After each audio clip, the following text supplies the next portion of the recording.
बड़ी जानकारी दे। मुंबई में कोरोना अटैक एक तरीके से कह सकते हैं हुआ है। 24 घंटे के अगर आंकड़ों पर नजर डालें तो 10,000 का आंकड़ा 24 घंटे में सामने आया, जिसके बाद अब स्थिति पर कुछ ज्यादा ही सख्ती के साथ नजर रखा जाएगा। मुंबई में कोरोना के आंकड़ों में लगातार बढ़ोतरी दर्ज की जा रही है। 24 घंटे में कोरोना के 10,000 से ज्यादा नए केस सामने आए हैं और ये कहा जा रहा था कि ये जो संक्रमण है बहुत ही तेजी से बढ़ेगा। आप समझिए 24 घंटे में ही 10,000 केस मुंबई में सामने आए, 10,000 से ज्यादा। वहीं अमिताभ बच्चन के घर का स्टाफ भी एक संक्रमित है। सोनू निगम और उनकी पत्नी भी कोरोना संक्रमित है, क्योंकि वो दुबई में है। लेकिन फिर भी खतरा मुंबई के लिहाज से बहुत ज्यादा बढ़ा हुआ। अमिताभ बच्चन के घर को अभी फिलहाल सैनिटाइज कराने की प्रक्रिया भी आगे चलेगी। लेकिन इस बीच आपको बता दें, मुंबई में कोरोना के आंकड़ों में लगातार बढ़ोतरी दर्ज की जा रही है।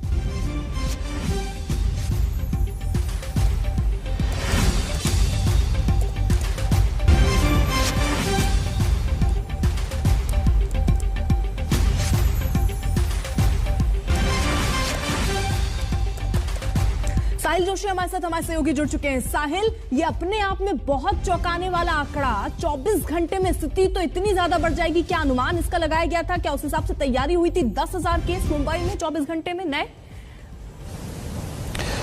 देखिए, जिस तरीके से तीसरी वेव यहां पर हम कह सकते हैं कि आ चुकी है। मुंबई में 3 दिसंबर को 186 केसेस थे।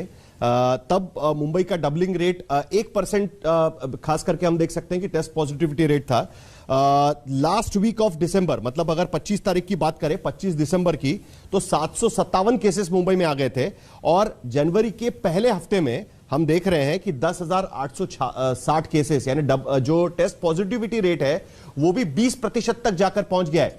इसका मतलब साफ है कि मुंबई में अब थर्ड वेव आ चुकी है। और जो सेकेंड वेव के टाइम, यानी मार्च, अप्रैल, मई, इन 3 महीनों में जब मुंबई में केसेस पीक हुई थी, उसके मुकाबले में अगर हम देखें तो ऑलमोस्ट हम मुंबई में उन आंकड़ों के करीब जाकर पहुंच चुके हैं।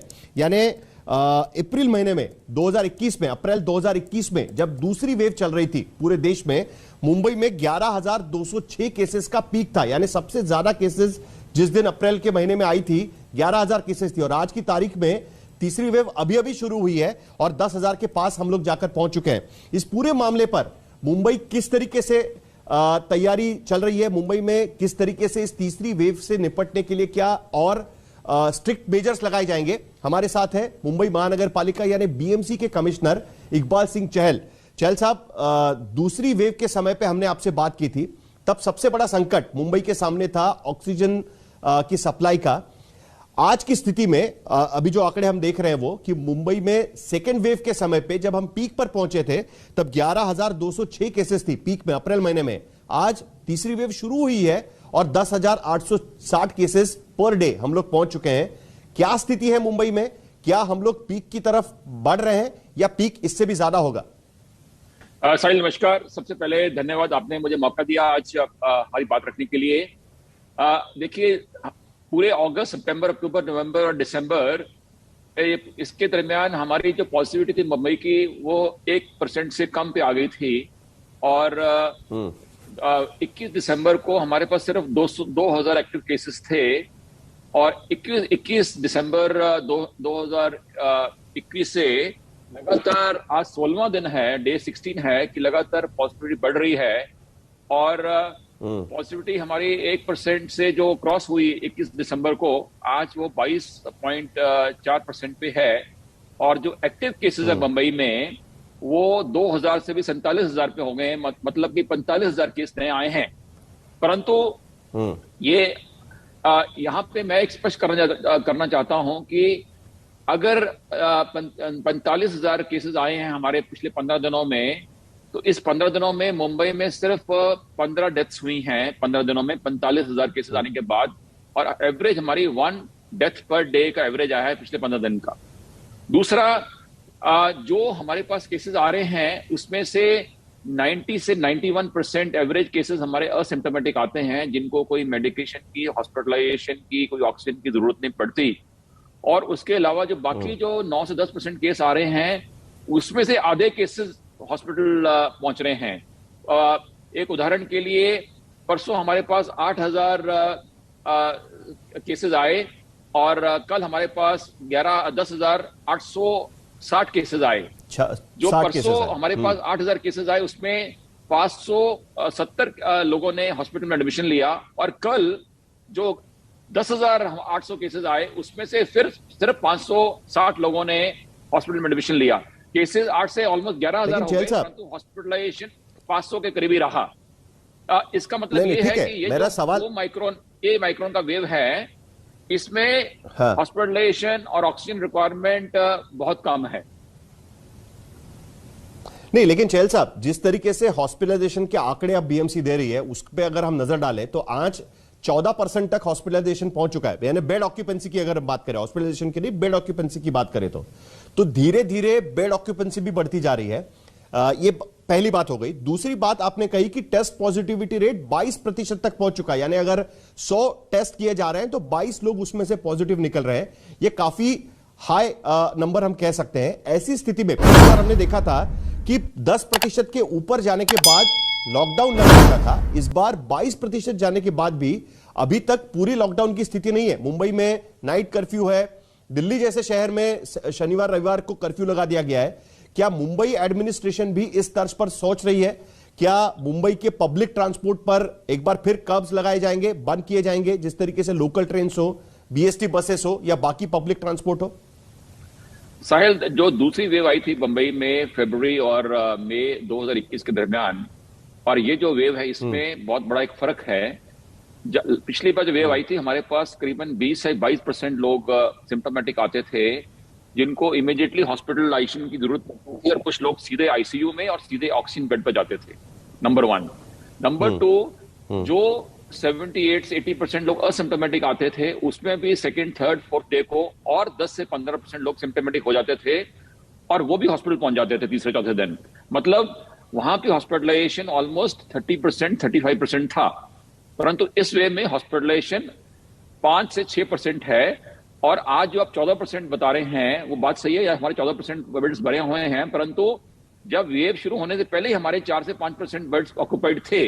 क्योंकि मुंबई में आप देखिए कभी भी केसेस हमारे 200-250 से कम हुए नहीं थे, और वो डेल्टा के केसेस थे जो मेजॉरिटी हॉस्पिटल जा रहे थे। आज मुंबई में जो हमारे स्टेट टास्क फोर्स के एक्सपर्ट्स हैं, doctor Shashank Joshi, doctor Rahul Pandit, doctor Sanjay Oak, उनका कहना है, आज जो सुबह मेरे सबसे बात हुई, आज मुंबई में 90% ओमाइक्रॉन डेल्टा को रिप्लेस कर चुका है, और डेल्टा अभी 10% के आसपास बचा है मुंबई में, जो घातक था, जो ऑक्सीजन बेड्स तक आपको पहुंचाता था और जो हॉस्पिटलाइजेशन करता था। इसलिए अब देखिए कि 11,000 कल केसेस आने के बाद में 500 लोग हॉस्पिटल गए, परसों 8,000 केस आने के बाद 500 हॉस्पिटल गए। जैसे ही ये परसेंटेज कम होगी डेल्टा की और ओमाइक्रॉन 100% की तरफ बढ़ेगा, तो हॉस्पिटलाइजेशन और कम हो जाएगी। ऐसा स्टेट टास्क फोर्स का हमें एडवाइस दिया गया है। आपका ये कहना है कि ओमाइक्रॉन की जो लहर है वो इतनी खतरनाक नहीं है, जिस तरीके से दूसरी वेव जो डेल्टा की थी वो खतरनाक थी, उतनी खतरनाक ओमाइक्रॉन की वेव नहीं है, ये आपका कहना है। लेकिन इस पर एक सवाल ये उठता है, हाल ही में हमने देखा कि महाराष्ट्र के जो हेल्थ सेक्रेटरी है, मुझे वो सवाल पूरा करने दीजिए, उन्होंने खत लिखा था। उनका ये कहना था कि ओमाइक्रॉन में नंबर्स बहुत बढ़ जाते हैं, यानी अगर 80 लाख केसेस में 1% भी अगर फेटालिटी उसमें हो जाती है, तब भी करीब 80 लाख में 80,000 लोग उसमें मारे जाएंगे। ये नंबर अगर हम देखें, शेयर नंबर देखें, क्योंकि मैंने आपके सामने नंबर रखे थे कि दूसरी वेव में मुंबई में पीक हुआ था तब 11,000 केसेस हुई थी, आज पीक होने के पहले ही 10,000 केसेस मुंबई में निकल रही है।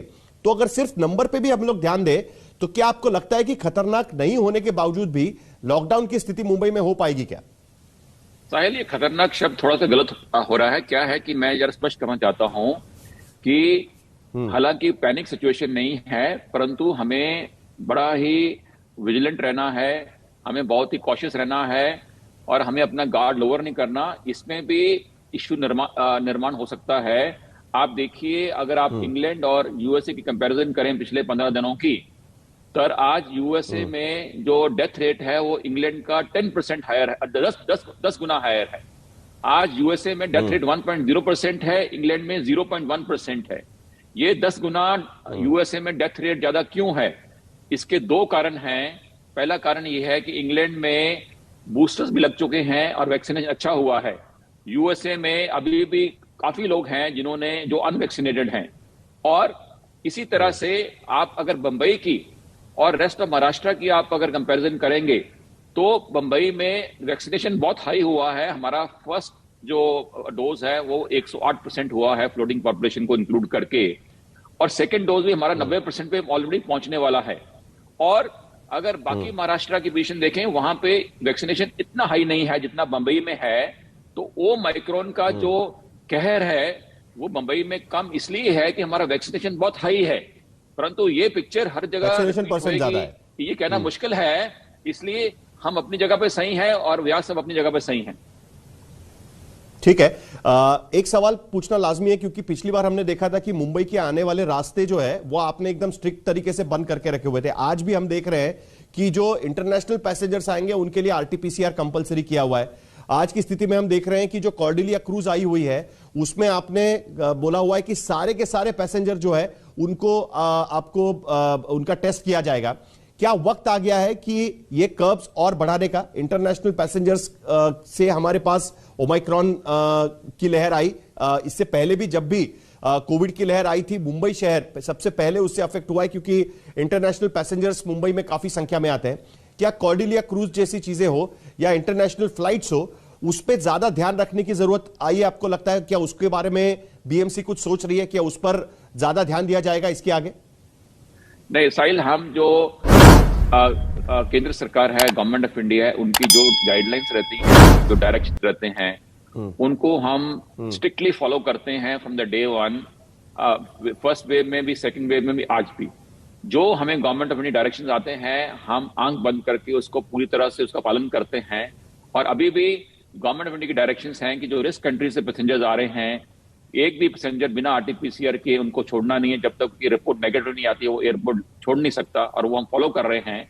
इसके अलावा जो नॉन रिस्क कंट्रीज हैं उसमें गवर्नमेंट ऑफ इंडिया के डायरेक्शंस हैं कि 5% तक उनकी आप रैंडम टेस्टिंग करिए, वो हम कर रहे हैं और वो हमारा प्रोटोकॉल चालू रहेगा। और उसी तरह से जैसे कॉर्डेलिया शिप है, 1850 लोग कल शाम को हमारे पास आए, हमने सबका आरटीपीसीआर किया है, एक को भी हमने बिना आरटीपीसीआर के हम छोड़ नहीं रहे हैं। उसमें जो पॉजिटिव आ रहे हैं उनको हम 3 चॉइसेस दे रहे हैं कि शिप के अंदर क्वारंटाइन हो सकते हैं नेगेटिव होने तक, या उनको अगर फ्री में रहना है तो हम उनको हमारा कोविड केयर सेंटर जा सकते हैं, और अगर उनको वहां दोनों पसंद नहीं है तो हमने 10 होटल्स चूज किए हैं और ये होटल्स को हमने असिम्प्टोमेटिक पॉजिटिव होटल डिक्लेयर कर दिया है। वहां मेडिकल स्टाफ लगा दिया है, डॉक्टर्स लगा दिए हैं, अच्छे 3 स्टार 4 स्टार 5 स्टार होटल्स हैं, वहां लोग पेमेंट करके रह सकते हैं। लोगों को मल्टीपल चॉइसेस दिए हैं, परंतु जो प्रोटोकॉल रजीम है कि आरटीपीसीआर करना, जो पॉजिटिव आ रहा है भले वो ओमाइक्रॉन है, डेल्टा है, उसको हम जब तक नेगेटिव नहीं होएगा वो हमारे कब्जे में रहेगा। क्या कॉर्डेलिया क्रूज को इसके आगे परमिशन दी जाएगी? क्योंकि इस बार कॉर्डेलिया क्रूज गई, गोवा गवर्नमेंट ने उनको वहां पर लोगों को उतारने नहीं दिया। कलेक्टर ने कहा कि लोग वहां पर उतर नहीं सकते, उनको वापस सारे पैसेंजर्स को लेकर मुंबई आना पड़ा। जो लोग गोवा में रहते थे उनको भी मुंबई लाना पड़ा। क्या ऐसे शिप्स पर इस तरीके की जो क्रूज चल रही है, क्या उस पर पाबंदी लगाने के बारे में बीएमसी सोच रही है? क्योंकि अब साढ़े 2000 लोगों को आपको यहां पर अकोमोडेट करना पड़ेगा, उसमें से कितने पॉजिटिव आए, अगर आपके पास आंकड़ा है तो अगर आप बता सके तो। साहिल, उनमें से जो 60 लोग पहले पॉजिटिव थे उनको तो हमने ऑलरेडी सेपरेट कर दिया था। उसके अलावा कल शाम को 8 बजे से लेके सुबह 5 बजे तक रात भर उनका टेस्टिंग चलता रहा, और उनके रिजल्ट्स अभी दोपहर को 2-2:30 बजे तक आने वाले हैं, वो आपने मैं शेयर करूंगा। परंतु ये जो कार्रवाई है कॉर्डेलिया पे, ये जो director shipping corporation of India है, शिपिंग अथॉरिटीज हैं, बोर्ड ट्रस्ट है, उनको इसके ऊपर में विचार करना है। हमारा काम है टेस्टिंग करना और इस कोविड को कंट्रोल करना, जो हमारा मेन फोकस है। और उसके हिसाब से जो भी गाइडलाइंस हैं, प्रोटोकॉल्स हैं, हमने जो अपना होम क्वारंटाइन सिस्टम बनाया है, हम क्लेम करते हैं कि it is one of the best anywhere in the world. हम क्या करते हैं कि हमारे पास 24 घंटों में टोटल 43 फ्लाइट्स आती हैं, इंटरनेशनल फ्लाइट्स, जिसमें 7000 के आसपास पैसेंजर्स आते हैं। सुबह 9 बजे हमारा सॉफ्टवेयर ऑटोमेटिकली एयर सुविधा पोर्टल को टैप करता है, वो 7000 नाम ऑनलाइन निकालता है, और उसके जुप कोड के हिसाब से 9:01 पे हमारे 24 वार्ड वॉर रूम में 240 डैशबोर्डों पे नाम चले जाते हैं सारे पैसेंजर्स के, उनका पासपोर्ट नंबर, उनका एड्रेस, उनका फोन नंबर। और 10 बजे हम उनको फोन करना शुरू करते हैं और उनको 4 इंस्ट्रक्शन देते हैं। नंबर 1 कि हम उनको डेली, ये हजारों लोगों को 5 दिन में 5 बार फोन जाएगा हमारा डॉक्टर्स का वार्ड वॉर रूम से, और वीडियो कॉल जाएंगे, उनको शो करना है घर पे हैं, बाहर नहीं है।